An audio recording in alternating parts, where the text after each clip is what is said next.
Right, so I'm James Lawson. I'm the chairman of the Adam Smith Institute, and I am delighted to welcome you all tonight to the first of our Enlightenment Evenings. I think there was a reflection post the pandemic that emerging from the depths of that crisis, we didn't return to normal with the same volume and quality of events that we used to have. And we thought it'd be worth initiating a new series where in the evenings we're able to take out a little bit of time to talk about the serious issues of the day, to have a new series where we interview policy experts, academics, authors on the various topics that are stirring up Westminster and beyond. And our most recent research report certainly caused a bit of a stir. You may have heard it on LBC, you may have read it in the papers. It was definitely watched by millions on TV, and if you're what the kids call terminally online, you may have seen a bit of angst on Twitter as well. So in short-term thinking, we looked at the economics of applying VAT to independent school fees and outlined a number of significant concerns and potential negative consequences for our education system, our economy, and our society. Let's get into the discussion of tonight's Enlightenment Evening, and let me introduce you to Maxwell Marlow, not only the author of the report, but also our Director of Research, who looks after all of the research at the ASI. So Maxwell, let's get started. Firstly, I think many commentators seem to think that the question of what would happen if VAT was applied to independent schools, to private schools, was a completely settled topic. And they believed that it would have a very positive impact, that it would raise a significant amount of money for the Exchequer. Why did you decide to look at this topic more closely? Yeah, so education is really important. I don't know if anyone's realised that before, everyone's gone through school, and I just thought, I've seen so many numbers floating around and all this debate het up about what to do about private schools. Is it iniquitous? Is it, bad for society? But most of all, is it bad for the country? And are we missing out by not taxing it?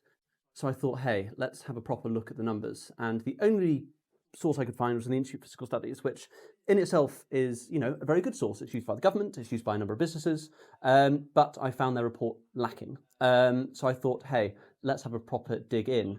And what I was concerned about mostly, James, was that it was very static. A lot of the data coming out and the models they used were old. There's a certain study they used to model the migration effect from applying VAT, applying additional costs to school fees and what happens to the students afterwards. So it's called Dynasty. It's a 2003 study looking at Catholic schools with sibling discounts. That's a really small study. It's from another country, from another decade. We've moved on since then. So I didn't think they handled that properly. And I thought we could really branch out and have a proper look at what would happen to the sector, both private and state, and what would happen to the families, the staff and the schools involved, really dig into those numbers.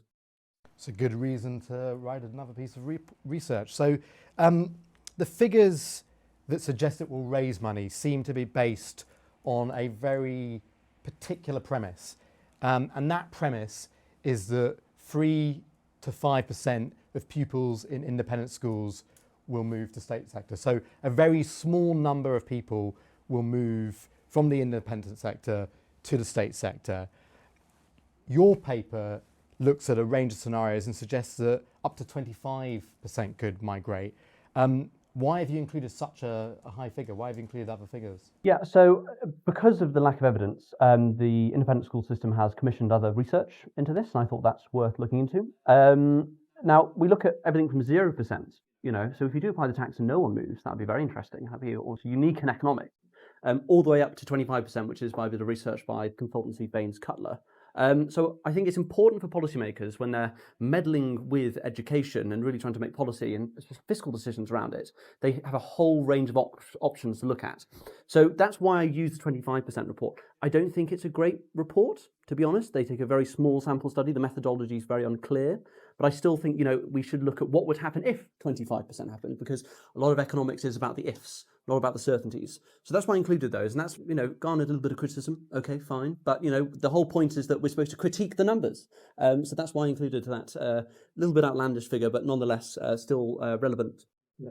So I think it's fair to say that you weren't saying 25% would definitely migrate, which I think some people leapt upon and used that as a way to try and discredit your research, but instead you were looking at a number of scenarios, as you say, from 0 to 25.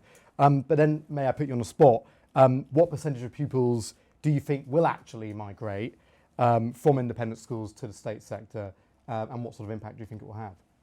We don't know. And I'm going to be very clear that we don't know, and I won't claim omniscience to know. The data is sparse. We're looking at 600,000 children in private education. That's at least 300,000 adults, if not more. All of their income, all of their savings, whether or not they can draw on money from remortgaging their house to cutting costs day-to-day life, borrowing off family members and friends. That's too much data, even for great institutions like the IFS to look at. So I don't know. Intuition, which again is, I think, quite important, I think about 10% would leave. We're in the middle of a cost of living crisis. Private school fees have been rising, indeed above inflation, to catch up with a lot of costs. And I think adding 20% overnight could really cause a lot of damage and be quite a shock to the system. So I think about 10 to 15%. And what that means for the numbers, the amount raised, doesn't raise a penny. In fact, it probably cost in the low hundreds of thousands, low hundreds of millions, essentially, for the Exchequer to facilitate that move over in the lost downstream tax effects that happen. So that's everything from payroll to supply chains, and as we'll come on to later, I'm sure, what happens to parents who are working and don't want to work anymore to pay for those fees. So that's really what I was looking at there. And, 10 to 15%, I think, is the most likely scenario, which isn't included in the IFS study or in any of the numbers being pointed around by the department just over the road. I think that's very fair, and I'll just add or re-emphasise, one, in a cost of living crisis, it's really, really, really hard to suddenly absorb a huge additional cost if you're a parent, and particularly if you've got more than one child. And I think more broadly, the UK has been in a position where there's been very limited economic growth for over a decade now. Productivity has been fairly stagnant since 2008. So we're not in a position where that rise in school fees and potential additional sharp rise in school fees can simply be ignored. But what do you make of the argument that many have made that independent schools will just absorb the costs? Because there's an assumption here that the reason parents will migrate their kids from independent schools to the state sector is the cost goes up. But what if the cost doesn't go up? What if the independent sector just absorb this cost and don't pass it on and don't pass VAT on to the parents? Well, we know that's not going to happen. So there's two answers to that question. All independent schools are not Eton, Harrow, Winchester. They're not all part of the Harrow group, right? They are placed up and down the country. Some are very small. In fact, a great number are very small, less than 1,000 students, right? Which is quite inconceivable for a great deal of the state sector in this country. They're not sitting on massive reserves. They do invest a lot of money in capital, so that's stuff like theatre, redoing their theatre, doing sports fields, laboratories, libraries, stuff like this. That's been in the past, but now with that lack of money, they're going to have to start cutting, and they'll start cutting quite hard. I think the Oxford Economics did a study into what would happen if there are changes to income, and what you'd find is there are about 5,000 teachers would have to be cut, or they'd cut bursaries, or they'd cut other costs in other areas, so you'd have more cramped classrooms, the school's less competitive, etc., etc. There is not a single example really of complete cost absorption in anywhere in economics that you could transcribe over to the private sector. And coming to the second part is the Telegraph today released a poll looking at they asked loads and loads and loads of schools, private schools, what will they do if this policy was to come into place? They'd raise fees.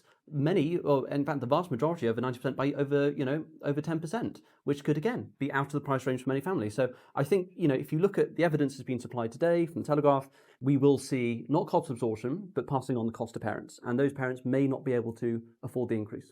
I'll just add a couple of observations. I think firstly, a lot of schools, independent schools in this country, are non-profits. But if you look at the profit margins of for-profit schools, they operate on a very, very limited margin. and we can assume the same is true of non-profits reinvesting their surplus back into the schools. So a 15-20% rise is going to have a significant impact for sure. The other thing I've noted over the last 10-15 years with independent schools is a massive increase in their schemes with state schools, with the local communities, making, if they have a performance arts centre, making that available to the local community and hosting events, and also a lot more bursaries. It's been springing up across a lot of schools where they are trying to move towards the American model of needs-blind education, where they raise sufficient charitable funds that they can put kids in for free. And I think if it doesn't take the effect of a price rise, it will certainly take the effect of cutting the number of bursaries that they're able to offer, because somewhere the buck's got to give. I agree with that, and I think it's been interesting to see that for-profit schools have been very quiet about this, because they know their charitable sector colleagues and competitors. Let's remember, this is a market; there are competitors. The non-profits won't be able to afford this. A lot of them may actually have to close down, and the for-profit schools, they're sitting quite nicely actually. They're allowed to make a profit. They're allowed to distribute dividends and to their shareholders. They will see the migration effect coming to them. So I think that's a really important point, is that actually we do have a lot of charitable schools. A lot of critics are saying, oh, well, these schools operate like businesses. Of course not charities. Charities also operate like businesses. Oxfam doesn't just operate, like your mum and pop charity doing lots of volunteering or whatever. They own shops, they own massive programs. There's a lot of cost involved going there. Charities are like businesses, except the education is a public good, both in the immediate outcome and for the rest of us. We all free ride off other people's education. So it's really important to keep that in mind on this particular issue, is that for-profit schools may be quite happy about this. As a trustee of an educational research charity, I'd love donations from you all to the Adam Smith Institute. But moving swiftly on to the paper, one unintended consequence that you touch upon is teacher redundancies. Why was that included? Won't they just be rehired by the state sector? Well, there's a possibility of that. So we currently have about 2,600 spaces. Sorry, my mic fell off. About 2,600 vacancies in the state sector. As I cited earlier, the Oxford Economics Report, which is quite robust, looks at about over 5,000 teachers being made redundant. The ability for the state sector to suddenly move and capture those is very hard. If anyone here tried to deal with the state sector ever, it doesn't move very quickly. So having a large amount of teachers leave, and as I said earlier, they'll be cutting costs in the private sector, that's going to be very difficult. So we do look at that withdrawal of supply. It's also the fact that there is kind of an elasticity of supply in this area. Teachers want to teach in private schools. There's a reason. There are fewer children in the classes. The facilities may be nicer. It may be in their local area. They may have moved to do that job. There may be nice workplace benefits they don't get elsewhere.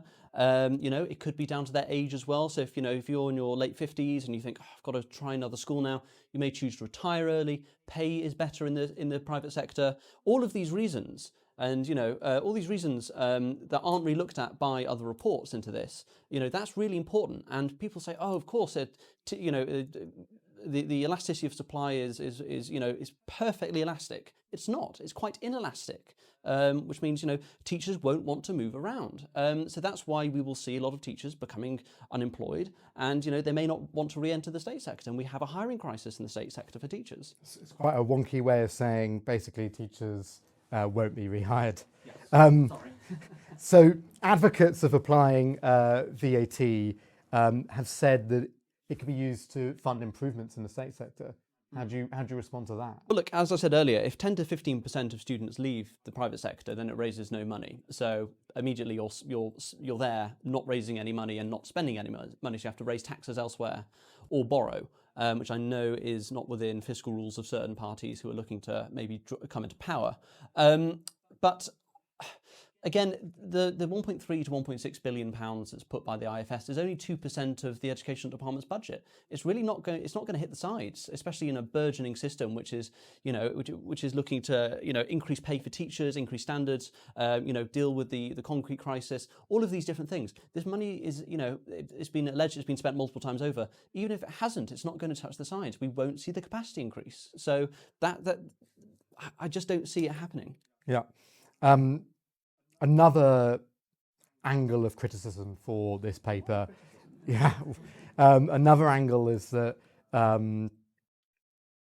you risk is the fact that you included risks to parents and the impact on the labour supply there. So this is the idea that parents who are working extra hard to put their kids through private schools might stop doing so, might take on other jobs. What does it mean? Why did you include this? What do you think about the critics? So why do people get paid for work? Is the first question. It's because labour is a disutility. People want to live in the Marxian wonderland where they work for a third of the day, read philosophy in the other third, and then go hunting in the last third. People must be paid for their labour. It's a disutility. People don't inherently want to work. So therefore, you'll see parents who are taking multiple jobs or side jobs or whatever else to pay for these things, to pay for these fees. They will leave the labour force. They'll leave the workforce, whether that's through quitting second or third jobs, whether that's through leaving their job anyway. My mum always talks about me growing up. So I grew up in Tooting Beck. She took on an entire job to pay for my childcare. But if the childcare was cheaper, she tells me she wouldn't do the job. I'm sure this is reflected across the economy. So we also take into account the fiscal outcomes of people leaving the labour supply. And, that's hard. That's very hard to model. But, the numbers we've come to, it shows even more costs for the state in downstream tax receipts. Right. And overall, do you think we can predict the impact on social mobility of this? Yeah, I think we can. It's not going to be good. As you said earlier, James, schools offer a lot of, support to state schools who don't have the money to supply things like drama, things like art, sports. So that's an immediate thing. There's social mobility isn't just in the classic humanities or sciences. It's kind of all over the place, and private schools do help with this stuff. The other thing is the bursaries argument, as you touched on. Bursaries are really helpful, and a lot of schools offer very generous, even complete bursaries on a needs tested basis. The first thing to go are going to be those charitable aspects and undercuts, right? Because you can't give up the core supply of your revenue, which are the students paying to go. So the other costs must go. So yes, we will see quite a negative effect on social mobility. Okay, and then a last couple of questions just to reflect on its impact so far and some more of the feedback.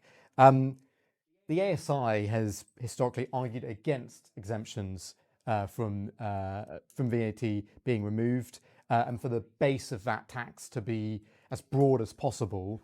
Aren't you arguing the opposite in this paper? I am, because education, as I say in the paper, isn't restaurants or dishwashers. They're not. It's not a general consumption. VAT. Our friends down the road will probably say, yes, of course, we must levy VAT on everything, and if we broaden the base, the tax will fall. Does anyone trust politicians enough to lower the tax on everything? I don't. Unfortunately, it is in this government. Even if it was some time ago, that they increased the rate of VAT, and they'll keep doing it. So yes, I agree. The tax system is very complicated, and it's painful to have to advocate, and show some research to show that actually we shouldn't be, broadening that base. But I really do think that education is such a valuable public good that taxing it doesn't make any sense. And let's remind ourselves here, under European law, I know we don't talk about it, but European law, it is illegal to tax education. You're not allowed to do it.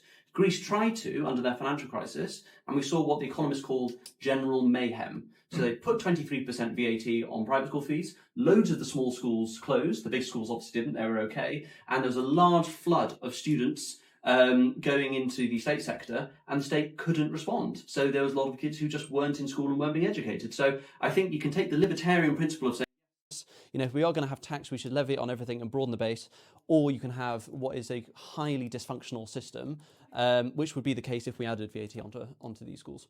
Got it. The paper's been out for a week now. Have your views changed in any way?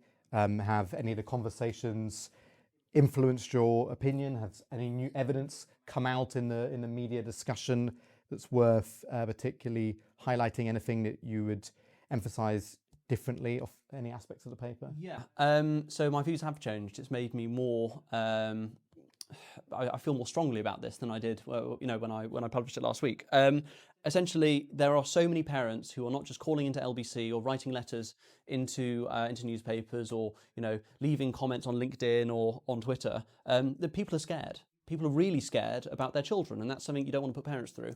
So I feel more, I feel more secure in the arguments we made and the evidence we produced, which is all, again, open source, publicly available data. So what I have found as well is that people run to certain think tanks as kind of the golden cow of economics, and I think that's really dangerous.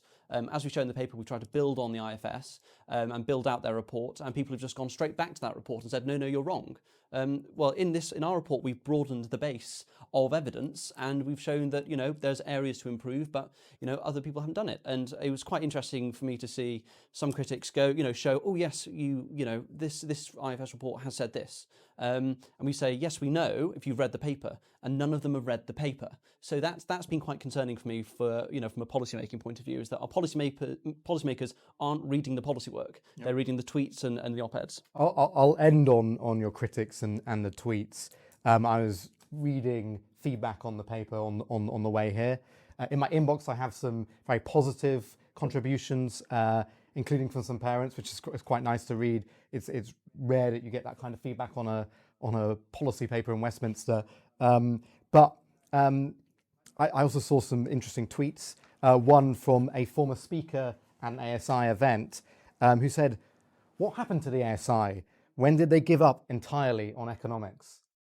I know who you're talking about there. He's actually quite a famous donor to the IEA after losing a bet with Christopher Snowdon over economics. So I think our badge of being an economical think tank, a neoliberal think tank, is still perfectly fine, and we've got quite a dynamic model to show what would happen. If you choose not to read the paper, more for you. Brilliant. Let's move to some brief Q&A. I would like to take, if there are questions, I'd like to take them in a grouping, 2 or 3 at a time. And I want no points of information, rants, or other extended contributions. I will shut them down immediately, and we'll end the Q&A there. But yes, any questions from the floor, and then we can open up a discussion. Let's move from left to right. So go on. If our policymakers don't read your legislation, are you advocating we need to go back into the EU to protect ourselves? Go on. Yeah. Let's suppose the Labour Party introduced it, but not at 20%, at 10% VAT, and they said that they were going to have a tapering effect. How would that affect your calculations with the revenue side? Thank you. Matt. Matt Lawson, working tax policy. Could I ask something about the practicalities of administering it, right? So, the fact that it's not always easy to tell the difference between private tuition and kind of a small school, like that kind of thing, avoidance behaviours you expect to see happen, that kind of thing. Fantastic. Thank you. Right, first question, should we rejoin the EU? No, I don't think the EU would stand up for this, and as the Greece example showed, it was illegal, and what did the EU do about it? Nothing. It's hard to enforce that law from the Commission's point of view. They had to have another election, and the party rode back on the promises because parents were out protesting in the streets for private education, which sounds really, really sound, but something I think we may even see here, unfortunately. So I don't think it would harm if policymakers wanted to rejoin the European Union in the future. That would probably be quite a large blockage. But if we were in it still, this policy could still happen. When it comes to tapering effects and a lower rate of VAT, it's quite rare to see lower rates of VAT. It's, in legislation, you can't really taper different taxes on this. You could add another tax onto private school fees and taper it. That would make more sense, to be honest. If I were a policymaker, that's what I would do if I wanted to raise these taxes. So we didn't include it in the paper. Give them ideas. I know we don't want to give them ideas. Well, some policymakers want to abolish them entirely. So, I think, if I'm going to take on a wide view of, not taxing, tapering, applying full VAT and abolishing, of all of those options, I'd rather the not taxing, but as a second worst, second best, probably be tapering.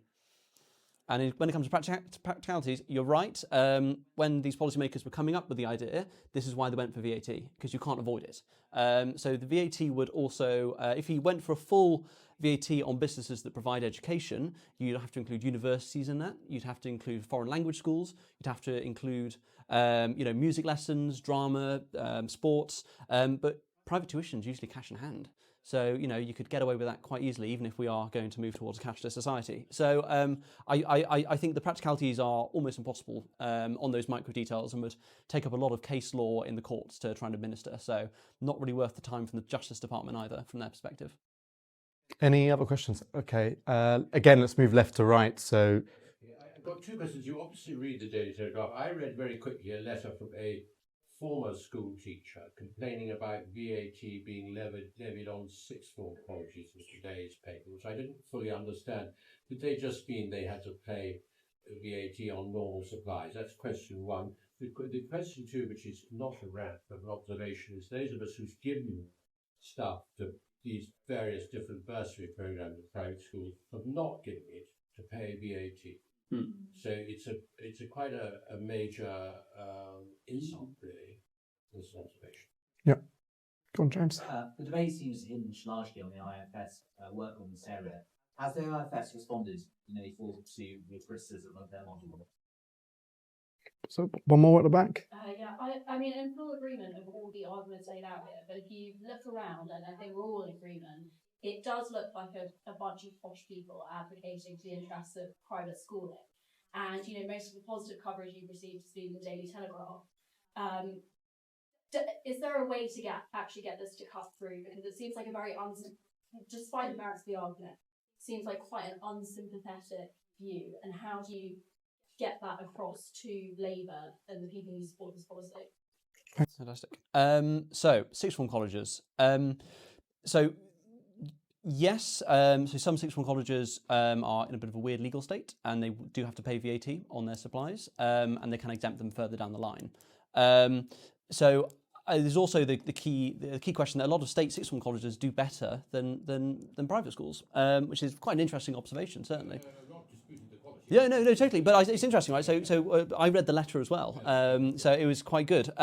So he says we should levy VAT to level the playing field, which I think, again, I think it's an interesting argument, but we don't want to start straying into those areas of even more complications with VAT. I'd rather abolish the VAT for sixth form colleges, as well. If we're going to go by the thing of you shouldn't pay VAT on educational provision, that's where we should be. Spot on. I think there's all sorts of weird and wonderful quirks in the system, and certain schools do pay VAT. So obviously from their perspective and a competitive perspective, they'd love to see it levied on others, but actually a much better way is to just not levy it on them at all. And I think that would be a much better way of... levied on for sixth form colleges? It's downstream supply stuff. So it's stuff like your pens, your paper, your books. Your books. Yes, essentially. So there's a weird exemption. There's a weird area there. Some do and some don't. Yes, indeed. But I do think, though, Dr. Perry pointed this out to us on yesterday about the size of the tax code in the UK. If you took the tax code, it's 10 full volumes of William Shakespeare's work. It's unhinged. So we'd rather see massive tax simplification, but it doesn't look like that's going to happen in the near future.